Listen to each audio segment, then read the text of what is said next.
Começa agora o Pode Isso, Doutoras, o podcast que vai trazer para você direito, vida e histórias reais, do jeito que a gente gosta, né, Kati? Isso mesmo. E esse mês, que é um mês diferente, antes de começar a falar sobre o nosso tema, eu vou pedir para vocês curtirem, compartilharem, porque a gente faz isso com muito amor. A gente dedica um bom tempo da nossa vida para estudar um tema, para trazer um assunto que seja razoável para todo mundo, que seja legal para todo mundo assistir. Então, vamos lá. A gente vai deixar sempre o link, nosso contato. Compartilhem, curtam e assistam, porque o que a gente traz é de muito importância. E esse mês, né, doutora? Ajuda a gente a crescer, né? Esse mês. E a gente é constante. Nossa intenção é estar registrada para sempre. Então, a internet tem isso, né? Faz com que a gente se mantenha eterno para sempre. A gente pode não viver eternamente, mas a internet joga as coisas para que seja eterno. É verdade. Esse mês é um mês muito importante para nós mulheres. Então, a gente vai trazer hoje um tema, a gente vai trazer algumas conquistas, né? E a gente vai falar um pouco sobre esse mês da mulher, que é um mês que ultimamente o que a gente está vendo na televisão é muita morte, muita violência contra a mulher. E esse mês a gente vai trazer algumas mudanças que houveram em pouco tempo, né? E que nós mulheres ainda temos muito o que conquistar. Isso. A gente vai falar um pouco da história, né? Da evolução do direito da mulher, né? Os direitos que a mulher veio adquirindo, né? Conforme os anos vieram passando, que a lei veio a favor, né, da mulher, favorecer a mulher, porque tem a cultura do patriarcado, né? Onde a mulher não tinha direito de nada. E há muito pouco tempo atrás, né? A gente não tem noção, mas há muito pouco tempo atrás a mulher não tinha direito de muita coisa. Então, a gente vai falar um pouco desse direito, dos ganhos do direito que a mulher teve no decorrer dos anos e dos direitos da mulher hoje, né, decorrente desse déficit, né, de alguns anos atrás, dos direitos que a mulher adquiriu. Então, inicialmente, a Kati vai falar um pouco da história, né, dessa evolução, dessa vitória que a gente teve aí durante esses poucos anos. O primeiro direito, que foi um direito que, inclusive, foi o Senado Federal, ele listou alguns direitos, né? E ele listou que, sendo o primeiro direito que a mulher conquistou, foi o direito ao voto. Então, olha só como é importante a mulher poder escolher quem vai representar. Então, isso que aconteceu em 1946. Não é muito longe. Então, o primeiro direito conquistado pela mulher brasileira foi o direito ao voto. O segundo direito, que foi um pouquinho depois, que foi o direito à mulher a trabalhar. Em 1962... as mulheres não podiam trabalhar fora de casa.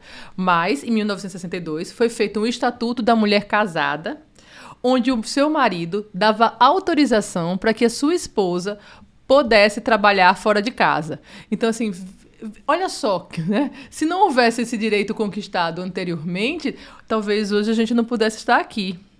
Então, é um direito muito recente, um direito ao voto. Foi o primeiro. O segundo foi o direito da mulher a trabalhar, lógico, com o deferimento do marido, mas assim, é muito recente. Tem 60 anos, um pouquinho a mais de 60 anos.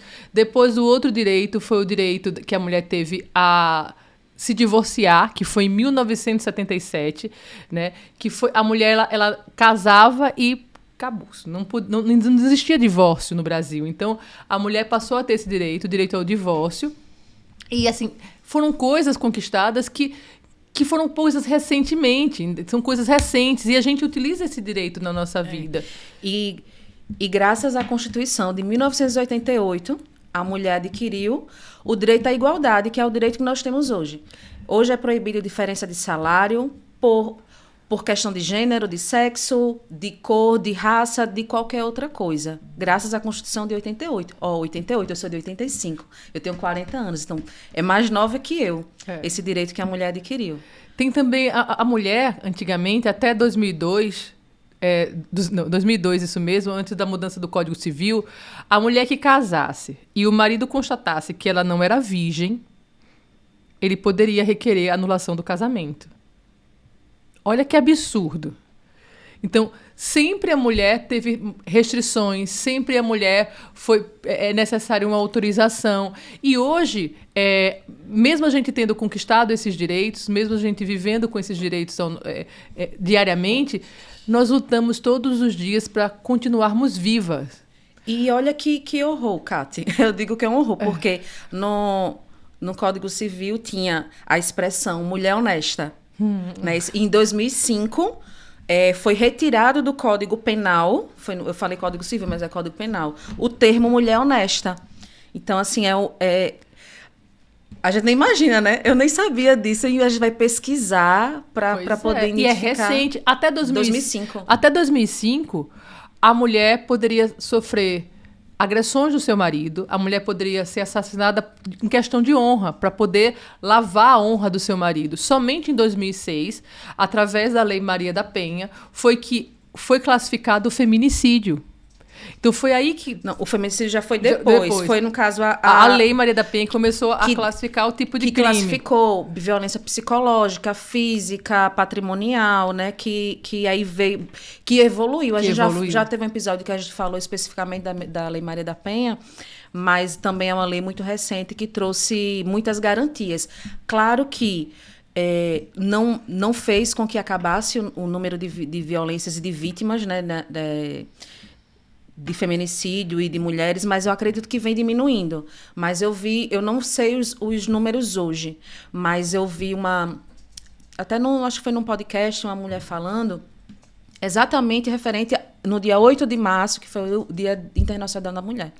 Para a gente não romantizar esse dia, porque por dia 4 mulheres morrem vítimas de feminicídio, mortas por seu marido, por seu namorado, por seu noivo, por alguém que terminou o relacionamento e não aceitou esse fim. Então, assim, 4 mulheres no Brasil, certo? Temos milhões de pessoas no Brasil, mas são 4 mulheres que tiveram sua vida ceifada simplesmente pelo fato de ser mulher. Nós somos... Pois é, por estarmos vivas, hoje nós fazemos uma diferença. Porque se matam por nada. As mulheres estão morrendo porque estão no ponto de ônibus, as mulheres estão morrendo voltando para casa, as mulheres estão morrendo dentro de casa, as mulheres estão sendo assassinadas a todo instante por motivo banal. Então, toda semana, ou todos os dias, quando a gente abre o jornal, só tem notícia de mulheres que foram violentadas, estupradas, agredidas, assim, diminuídas, né, pela sua capacidade, porque também acontece isso, nós somos diminuídas pela nossa capacidade. Quando vai se eleger uma mulher, não é pela capacidade que ela tem, e sim pela beleza, pelos os dotes físicos. Então, assim, gente, nós somos mais do que isso. Nós somos a resistência, nós resistimos e por isso estamos vivas para contar essa história. Então a gente podia não estar aqui. Em 2015, como você estava falando do feminicídio, em 2015 foi criada a lei de feminicídio que tornou hediondo o crime por questão de gênero, né? A mulher que foi assassinada por questão de gênero, o homem, no caso, ele vai ter a penalidade, né? No caso, ter um agravante, né, na pena, esse crime ele, se torna hediondo. Mas isso está mudando? Os homens estão parando de matar as mulheres por conta da lei? O que a gente tem que fazer uma reflexão? O que está precisando mudar para que a gente possa diminuir essa estatística? Porque mesmo a lei sendo mais rígida, mesmo a lei sendo alterada para poder beneficiar ou então proteger as mulheres, a cada dia que passa, se matam mais mulheres. O que está acontecendo? O legislativo, o executivo, o judiciário tem que atentar para isso. Porque se mesmo tendo uma lei mais rígida, mesmo tendo como penalizar o agressor, por que só aumenta? Porque estatisticamente só está aumentando? É porque tem alguma coisa errada. Eu não sei dizer agora o que é, porque, na verdade, tem que se haver um estudo profundo para saber por que os homens estão matando tanto as nossas mulheres, as mulheres diariamente, e por que isso, mesmo com a rigidez da lei, não está diminuindo a quantidade de crimes.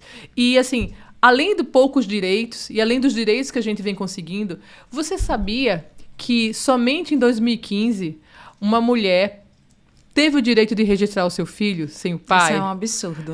Pois é. Então, assim, se você... Vou dar um exemplo. Você teve um filho, você não sabe onde que foi o pai, ele sumiu.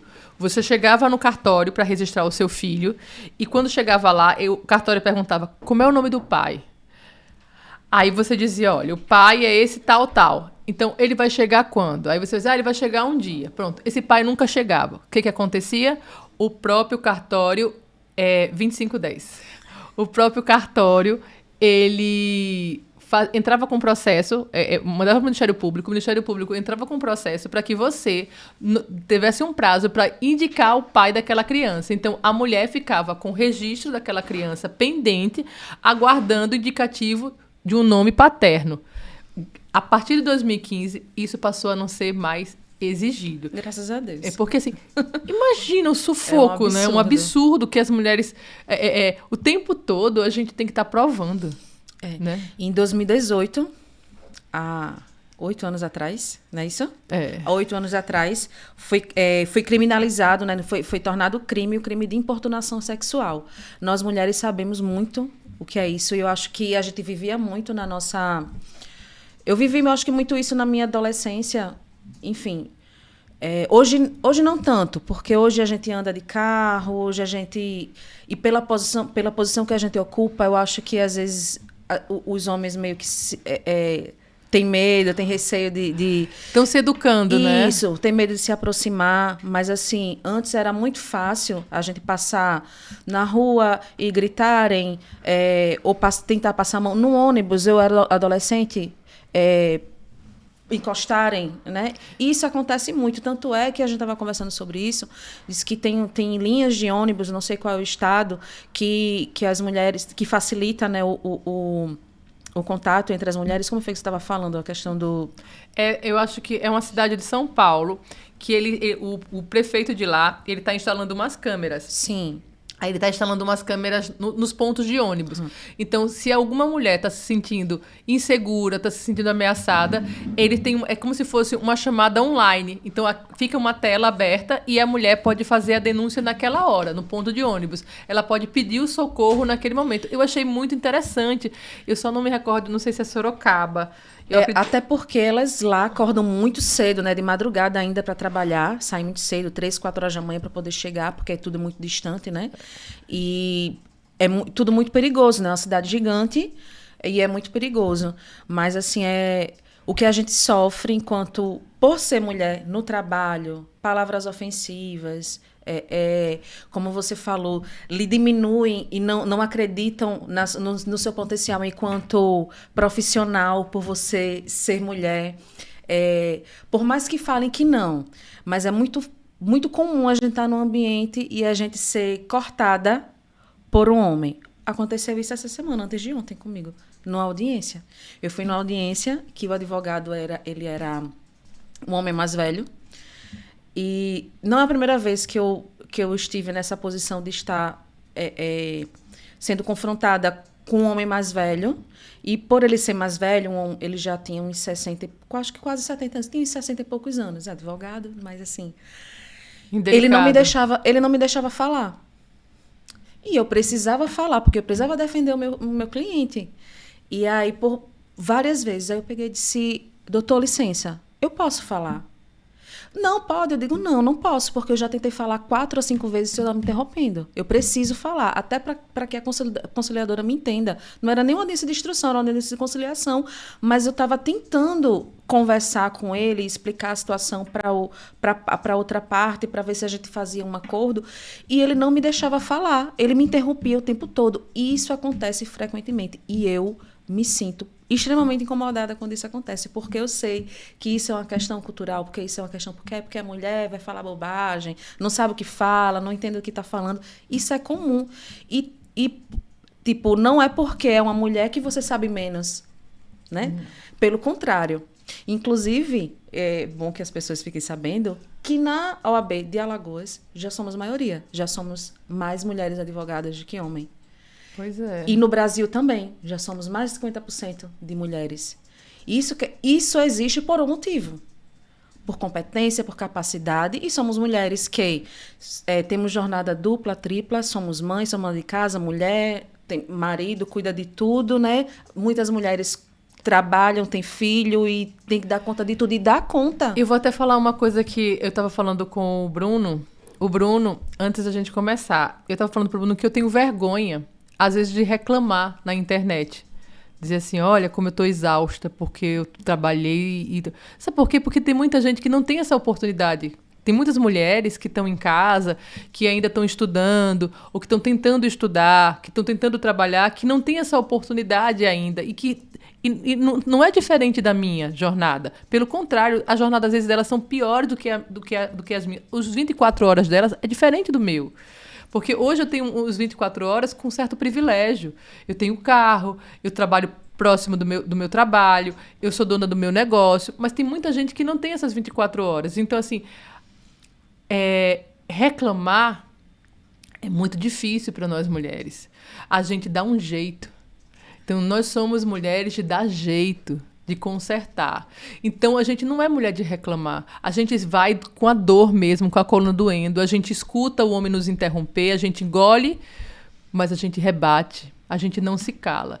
Então, assim, eu fico muito feliz de sempre estar rodeada de mulheres fortes, mulheres que resistem, independentes, são mulheres que não se calam. Você não se cala. Você tem sua voz. Então, assim, eu me sinto... E a gente incomoda. Incomodamos, né? A gente incomoda, porque o normal é calar, é aceitar. E quando a gente não se cala, quando a gente sabe se expressar e sabe se impor, nem todo mundo sabe lidar com isso, nem todo homem, principalmente, sabe lidar com isso. E isso é muito bom. Eu estava assistindo um vídeo ontem de uma influenciadora. Ela estava falando que aconteceu 2 situações na vida dela esse mês. Ela foi roubada. E a outra vez ela disse que solicitou um serviço de uma operadora de telefonia e internet, e aí o técnico foi fazer a instalação na residência dela e por 2 vezes tocou ela. Tipo, ele não tocou, ele tocou aqui nessa região abaixo do peito, uma vez, tipo, como se fosse para passar, assim, né, para meio que colocar ela de lado para ele poder passar, porque o lugar era apertado. Mas aconteceu por 2 vezes, e quando ela pediu para ele parar, para ele não fazer aquilo, ele só disse, não, só estou fazendo isso para não lhe machucar. Ela falando com a voz embargada e chorando e tal, ela disse assim, eu percebi uma coisa, ela dizendo, né, eu era daquela que quando eu estava na roda de amigos, eu dizia assim, não reaja. E ela falando, né, ela disse assim, que falava para as pessoas, não reaja, se houver um assalto e tal, não reaja.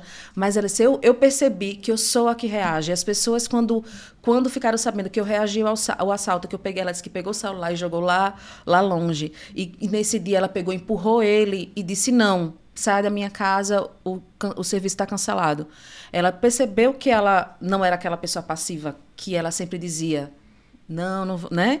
Não reaja, não reaja. A gente pode não ter força, mas a nossa coragem, o nosso posicionamento é maior. E às vezes não é a força que faz a gente mudar, não é? Porque o homem pode carregar mais força do que, com certeza, ele tem mais força do que eu, do que a Érica. Mas o que a gente carrega é a coragem de não aceitar. A gente carrega a vontade de fazer mudar. Eu acredito que nós iremos ter mais mulheres nos representando. A gente tem poucas mulheres na política. A gente deveria ter uma quantidade maior de mulheres na política. Mas eu acho que isso é exatamente por essas questões que a gente estava falando, por ter medo de se expressar, de uma retaliação, né, de ser calada. Então, assim, nem toda mulher ela tem a coragem. Ela até sabe, ela até entende. Até, de repente, numa roda de amigos, ela seja aquela que não cala. Mas no local público, onde tantas pessoas, ela vai ter o julgamento de tantas pessoas, não tem a coragem. Então, assim, mulheres, tenham coragem. Pois é, a gente tem que conquistar esses lugares. No judiciário mesmo, a gente pode ter uma quantidade expressiva de mulheres advogadas, mas a gente tem uma quantidade pequena de mulheres como juízas, como promotoras. Então, assim, a gente precisa mudar também essa estatística, porque eu acredito que a nossa tripla jornada não seja fácil de lidar, mas, assim, os campos eles têm que abrirem mais para que a gente possa mostrar o nosso trabalho, a nossa empatia, o nosso lugar de fala, porque eu acredito que quando se tem uma violência doméstica, uma violência, um feminicídio, uma mulher que está ali para atender uma vítima, uma mulher que está ali para ouvir uma outra mulher machucada, é diferente. Mas a gente também não só está aqui para falar disso, né? Não. A gente está para falar também... De coisas boas. De coisas boas, dos direitos que a mulher tem por ser mulher. Vamos falar de alguns direitos, né? Vamos lá, que eu quero usar alguns. Então, primeiro, todo mundo sabe, né? Que é a licença maternidade, que a mulher tem, que tem direito a 120 dias, aquela que é seletista, né? Que é a CLT. E a servidora pública vai ter 180 dias, né? Isso, 6 meses. 6 meses. E assim, e alguns outros países, tem países como a Finlândia, uma mulher que tira sua licença maternidade, ela pode tirar por quanto tempo ela achar necessário que precisa para cuidar do seu filho. Não, se fosse aqui no Brasil não ia dar certo. Mas sabia disso? É assim, tô lá na Finlândia e eu tenho filho. Eu pelo menos é o que eu tinha visto uma outra vez, e eu trabalhei uma vez com umas pessoas que eram finlandesas e eles tinham me contado assim por alto que a mulher, quando tinha uma licença maternidade, ele não tinha uma estimativa de tempo. Era o tempo que a mulher achasse suficiente, necessário para cuidar do seu filho. Ela recebia um auxílio do governo. Por exemplo, eu preciso cuidar do meu filho até os 2 anos de idade. O governo dava aquele auxílio até os 2 anos de idade. O governo também ele sugeria, olha, a partir de tanto tempo você tem disponível para uma creche, um local, mas se a mulher entendesse que o filho dela precisava de mais tempo, ela consegue mais tempo. Então, assim, olha que lindo. É maravilha. Né? A Finlândia, parece que existe uma mulher que é presidente da Finlândia. Inclusive, ela é uma das representantes, né, da Finlândia, que é num país considerado um dos países melhores para se viver na Europa. E tem uma mulher como presidente. Então, assim, o que eu quero dizer é que a mulher só existe você. O mundo só existe por causa das mulheres. Eu tenho muito orgulho de ter nascido mulher, mas não é fácil. Porque o tempo todo eu estou tendo que provar que sou capaz. Porque o tempo todo eu tenho que provar que eu sou que eu sou inteligente. O tempo todo eu tenho que mostrar que eu tenho capacidade de realizar aquilo que eu almejo, aquilo que eu desejo. Então, assim, não é fácil, porque o tempo todo a gente tem que estar brigando com todo mundo para mostrar que a gente é o que a gente é. Então, assim, as pessoas que trabalham com mulheres, que têm mulheres na frente, têm um privilégio de aprender com pessoas que sabem ensinar, que eu acho que a mulher sabe ensinar muito bem, né? E eu acredito que o mundo, não é só o Brasil, o mundo, o nosso planeta, ele precisa entender que sem as mulheres não existe civilização. Que sem as mulheres o mundo acaba. E assim, é a minha palavra final. Isso era para ser né? palavra final, já acabou, foi? Não, eu acredito que sim, não é? Não. Tem Eu quanto tempo, Bruno? Ainda a gente vai falar de alguns direitos. Ok, isso é o que eu encontrei. Eita. Eita, até o Google. Então, ainda falando de licença maternidade, Eita, que desculpa. o Bruno disse que a gente ainda tem tempo. Eita, Bruno, você nem falou nada, eu já aqui me despedindo. Não, então, quem é MEI também, algumas mulheres não sabem que quem é MEI, que contribua para o INSS, tem direito também à licença maternidade. Isso mesmo. De 120 dias, desde que contribua, desde que esteja em dias, não é isso? Isso mesmo. Mães adotivas também têm direito à licença maternidade. Não é porque você não gerou o filho que você não vai ter o direito à licença maternidade. Tem aquela mãe que passa o processo de adoção, né, adoção legal, ela tem o direito também da licença maternidade.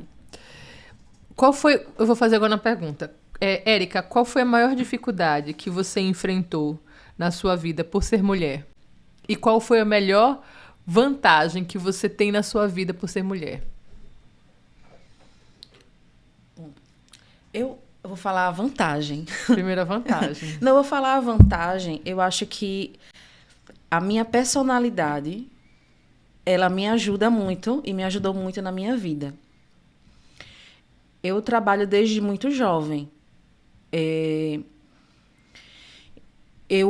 Na verdade, e eu vou dizer a vantagem, na verdade não é nem essa, mas a vantagem porque, assim, eu fui criada num lar,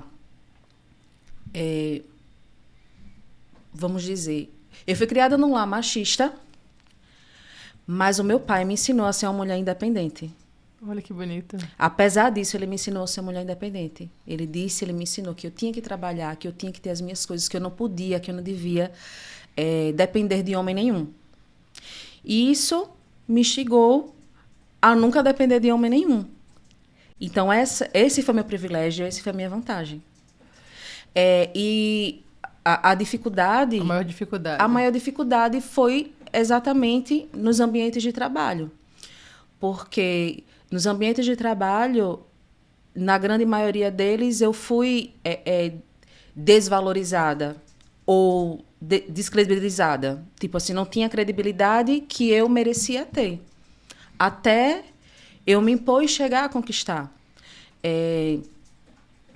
Como eu falei, eu trabalhava desde os 12 anos com meu pai. Então, esses valores de trabalho, com 12 anos eu ganhava dinheiro e eu não tinha com quem gastar o meu dinheiro. Então, eu aprendi a ganhar dinheiro e gostar de dinheiro com 12 anos de idade. Enquanto meus colegas não tinham mesada, nada, já tinha dinheiro. Já tinha meu salário, porque eu trabalhava com meu pai todos os finais de semana. E aí, com 16 anos, eu procurei emprego fora. E aí, eu fui... trabalhei de jovem aprendiz, só que eu engravidei muito cedo. Engravidei com 18 anos, fui mãe com 19. Quando meu filho tinha 3 meses de idade de vida, eu já estava trabalhando.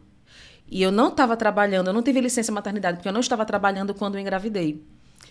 Então, com 3 meses, quando meu filho tinha 3 meses de vida, eu fui para procurar emprego, colocar currículo. E aí eu encontrei num lugar que eu tinha sido menor aprendiz antes. Aí eu fui, ela, não, Érica, a gente tem uma vaga aqui. A proprietária da empresa era uma mulher. Ela disse, não, Érica, tem uma vaga aqui que é o seu perfil. E aí me colocou na vaga, eu fiquei, eu acho que uns 2 anos nessa empresa. Ela fechou por algum motivo, ela tinha... era terceirizada, prestava serviço para Telemar. Na época não era nem Oi. Era Telemar, Oi, eu estava começando a Oi na época. E eu trabalhei muito tempo nessa empresa. Antes, né? E depois também. E a dificuldade foi essa. Depois eu fui trabalhar prestando serviço para homem. Eu lembro que eu fui trabalhar numa empresa, por coincidência. Depois eu falo disso aí. Mas eu fui trabalhar numa empresa que quando eu cheguei lá na entrevista... O proprietário da empresa, primeiro ele fez perguntas de questões religiosas para mim e perguntou várias coisas referentes à minha vida pessoal. Era uma empresa relativamente pequena e eles eram muito invasivos e tinha muita coisa errada. Ele me demitiu na escada. Eu estava indo embora nesse dia, ele queria que eu fizesse hora extra. Só que eu já vinha... acho que uns 5 dias direto fazendo hora extra, e já era 8 horas da noite, e eu já estava cansada de trabalhar o dia todo. Pegava de 8 horas da manhã até 6, e aí já era 8 horas da noite, e aí eu disse, eu vou embora. Só que era fim de mês e tinha que bater meta, enfim. Só que tinham outras pessoas que iam ficar. E eu já tinha feito a minha parte, só que ele queria que eu ficasse para ajudar quem não tinha concluído o serviço, porque eu fazia a minha parte, eu era filtro, eu analisava documentos para ver se os documentos eram falsificados, essas coisas. E aí a minha parte eu já tinha feito. E aí eu disse, eu já vou, porque a minha parte eu já fiz, eu já ajudei a fulana. Aí ele disse, você não vai embora? Eu disse, eu vou, porque eu tenho um filho, eu tenho família, meu filho era pequeno. Aí eu peguei e fui embora. Quando eu desci a escada, estava descendo a escada, ele pegou e disse, não precisa vir amanhã. Não, o motoboy veio. Disse assim, o seu fulano disse que não precisava vir amanhã. Pronto. Depois, acho que de 2 dias, me ligaram, mandaram lá fazer o pagamento. E acho que eu tinha pouquíssimo tempo nessa empresa. Tinha, sei lá, uns 5 meses. Graças a Deus. Uns 5 meses. Tipo, a gente passa por esse tipo de coisa. Eu não estou dizendo que essa situação específica aconteceu por você ser mulher. Mas se de repente fosse um homem, ele não teria a capacidade de demitir como da forma... Porque a pessoa grosseira, merece... né? A pessoa merece ser desligada. Até para ser desligada, você tem que ser desligada de uma forma digna, né? Tipo... eu vou contar aqui uma história... você tem que ser desligada de uma forma digna. Então, assim, a forma que ele me desligou, por mais que na cabeça dele eu estivesse errada, porque eu não quis fazer hora extra, e realmente eu não quis... E, inclusive, eu estava doente nesse dia. E eu já vinha trabalhando doente, enfim. E eu disse, não estou aguentando, eu vou embora. E aí ele fez isso. Mas eu acho que isso me fortaleceu. E isso fez ser a pessoa que eu sou hoje. Isso me fez me posicionar sempre nos outros lugares. E eu sempre fui muito valorizada nos outros lugares. Embora passasse sempre por situações... tipo, numa determinada empresa que eu passei, que foi uma das empresas que eu mais aprendi, foi onde eu mais sofri assédio moral. Foi onde eu mais também sofri. Mas foi o local que eu mais aprendi, foi o local que me fez abrir os olhos, foi o local que me fez ter uma visão diferente de mundo, foi o local também que me valorizou, eu cresci absurdamente nesse local muito rápido, mas eu sofri assédio moral pela gerência. A forma como falavam comigo, a forma como me tratavam, eu ia para o banheiro para chorar, porque eu não ia chorar na frente de ninguém. Eu não ia mostrar a minha fraqueza. Né? Embora a gente não queira demonstrar, a gente é sensível. A gente é sensível. Eu vou contar o que aconteceu comigo no meu último emprego. Era um certo dia que eu já estava indo para o meu trabalho, rezando, pedindo a Deus para que ele me tirasse dali. Porque era de manhã, a gente começava com uma assédio moral, eu e todos os outros funcionários. E o meu patrão, ele não produzia, ele só dava sermão. Era uma coisa diminutiva. Ele falava muito sobre cor, sobre capacidade, sobre incompetência. E, assim, era toda manhã. Nessa manhã desse dia, eu levantei da minha cadeira. E eu disse, eu não aguento mais. Chega, eu não aguento mais tanta humilhação. Você humilhando as pessoas, você me humilhando, eu não aguento mais. Ele pegou a cadeira e jogou em mim. Ele jogou em mim essa cadeira. E eu, inclusive, eu ingressei com uma ação de rescisão indireta. Antes de continuar a história, ele jogou essa cadeira em mim e a câmera filmou ele jogando a cadeira em mim. Eu comecei a chorar e eu disse, eu não vou ficar mais aqui. E comecei a arrumar minhas coisas para ir embora. Eu passei quase 15 anos nesse lugar. Mas são quase 15 anos pedindo a Deus que ele diminuísse a forma de agir, diminuísse... Eu gostava do meu trabalho, eu gostava do que eu fazia, eu gostava das outras pessoas com quem eu trabalhava. Eu só não gostava da forma com que ele me tratava e tratava os outros. E nesse dia eu levantei e disse, chega, eu não aguento mais. Você não pode tratar as pessoas assim. Ele olhou para mim, pegou a cadeira e jogou na minha direção. E um colega meu me puxou. E nisso eu comecei a arrumar as coisas e comecei a chorar. E meu marido estava na porta, porque já era na hora de eu ir embora. E meu marido chegou e disse assim, que barulho foi esse aí? Perguntou um funcionário. Disse, que barulho foi esse? Foi com a Catiane isso? Aí começou a chamar o nome da pessoa, do meu chefe, lá para fora. E meu chefe chegou e disse, você tava gritando com a Catiane? Aí ele disse, vá tomar naquele lugar. O meu chefe disse pro meu marido. Aí fechou a porta. E eu saí por outra porta. Nisso eu ingressei com uma ação de rescisão indireta, mas enquanto eu estava preparando para entrar com essa ação de rescisão indireta, à noite, os meus colegas de trabalho, que também tinham sofrido o mesmo assédio que eu, chegou e disse, Catiane, tá aqui o vídeo. Ele jogando a cadeira em você. Eu disse, como? Ele disse, olha, na gravação, tá aqui o vídeo, ele jogando a cadeira em você, para você colocar na sua ação e você vai lavar a nossa alma. Eles foram na minha casa à noite e me deram um pendrive com a gravação do vídeo dele jogando a cadeira em mim. Fomos para a ação de rescisão indireta na Justiça do Trabalho, quando chegou lá. Aí ele mandou, antes disso, de eu entrar com a ação de rescisão indireta, ele mandou uma carta para mim de abandono de emprego. Ele mandou uma carta para mim dizendo que eu tinha abandonado o emprego. Porque eu fui embora e não voltei mais, né? E eu estava com um pendrive que os meninos tinham me Mas você já tem ingressado com a ação? Não, ainda não. Eu ainda não tinha ingressado com a ação. Eu recebi a carta com a R dizendo que se eu não comparecesse na empresa em até 48 horas, ia declarar abandono do emprego. Eu peguei aquela carta e fui para um colega advogado que foi o doutor Maiorano, que foi vice-presidente da OAB. E já foi presidente também? Não, foi só vice. Só foi ele vice. Não chegou a ser presidente, não, mas foi uma pessoa maravilhosa. Fui no escritório dele, contei a minha história para ele e levei o pendrive. Ele ficou horrorizado, porque nas imagens tá bem nítido ele jogando a cadeira em cima de mim. Bom, então eu estava com a carta, né, de demissão por justa causa e foi aí que ele ingressou com a ação de rescisão indireta.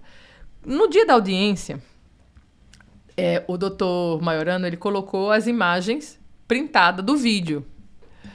A defesa, né, que ele tinha a defesa, alegou que aquelas imagens precisavam de uma perícia. Que aquelas imagens eram irreais. Olha, o cara tava lá, nítido, jogando a cadeira em mim, era eu, mas ele disse que não concordava com aquele vídeo e pediu uma perícia. Eu fui atrás de um policial federal, um perito especialista em vídeo, para comprovar que aquela imagem era ele jogando a cadeira em mim. Então o perito dava o print e fazia assim. Nesse momento, ele levantou a cadeira e jogou em direção da Catiane. Aí depois ele dizia na outra página, a cadeira caiu no chão. Então, assim, foi terrível isso que eu vivi, porque foi muito ruim. Eram 15 anos de dedicação, eram 15 anos trabalhando e fazendo o que eu mais gostava, porém, foi rompido de uma forma trágica, violenta, né? Onde eu não tive condições de continuar. E você perde um pouco né? Você acha que você, de uma certa forma, é culpada pelaquela cadeirada. Então, nós mulheres, a gente sofre violência por todos os lados. Eu já sofri violência, eu superei essa violência. Estou contando para vocês, não é uma coisa que eu goste de contar, eu nunca contei para vocês.